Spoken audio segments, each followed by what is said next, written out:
My agent phoned me one day and said that there was this film, Saturn 3, which Stanley Donen had directed. And Stanley wasn't entirely satisfied with Harvey Keitel's performance. And would I go along there and dub it? Well, I've always been a tremendous admirer of Harvey Keitel. I think he's a brilliant actor. So the idea of dubbing his performance seemed very odd to me. Give it a simple instruction. Ask it something. Harvey does have a very American accent, very sort of New York accent. Yes. And what they wanted was a more transatlantic accent, you know, so there was a slight flavor of the English in it. It wasn't entirely American. Obviously, there's still some more fine-tuning to do. I've done a number of American roles, and the difference is you just soften some of the vowel sounds. Instead of last, you say last. You've never heard of blues? You really need to shut life out here, don't you? So that's always been my sort of forte, playing character roles, you know. That's how I came to be in it, or at least to do the dubbing on it. Alex, you ask him. Post-syncing. It's a very, very difficult process because you have to watch the screen and you have to synchronize your voice with the original on the screen. And it's very tricky because there is a marker that goes across from once the screen's like that, and the marker goes across.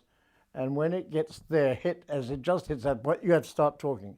So you have to time it very precisely. And now, you know, and straight into it. Not easy. I'm leaving. I told you never to barge in here. And I'm taking your partner with me. What? Come along, Alex. I'm taking command. You're inadequate, Major. Post-syncing. It has progressed over the years. You know, I mean, I think when I started filming, it was gas operated. Now I think they have a thing called electricity. Now tell me, absolutely, can you talk, or are you malfunctioning?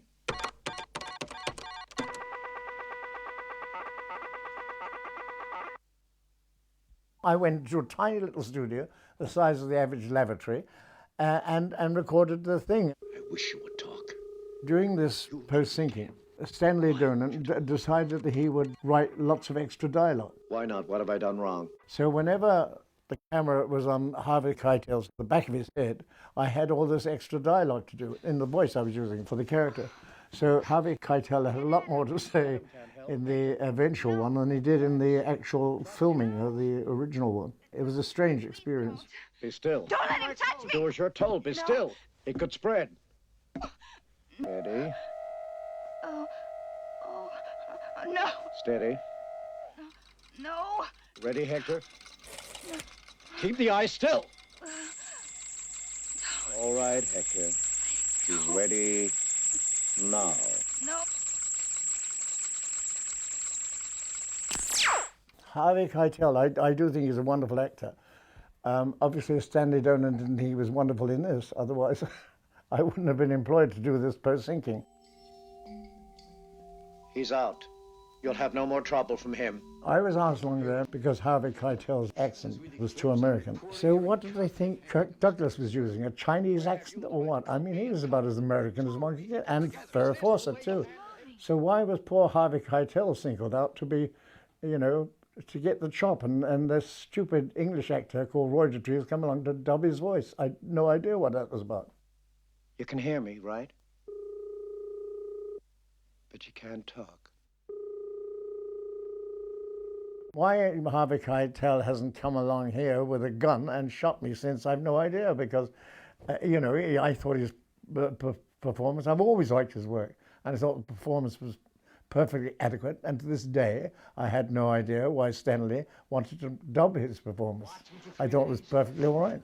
Weren't in the clips we could call central. And if we were chickens, we could lay eggs. I had worked with Kirk before, and I do think he's an excellent actor. I did a film with him called The Heroes of Telemark, in which I played the villain of the piece. And I remember Kirk and I had this chase over the snows in which I was the Quisling, the bad guy. Go ahead, kill me. Kill me, if you think you can.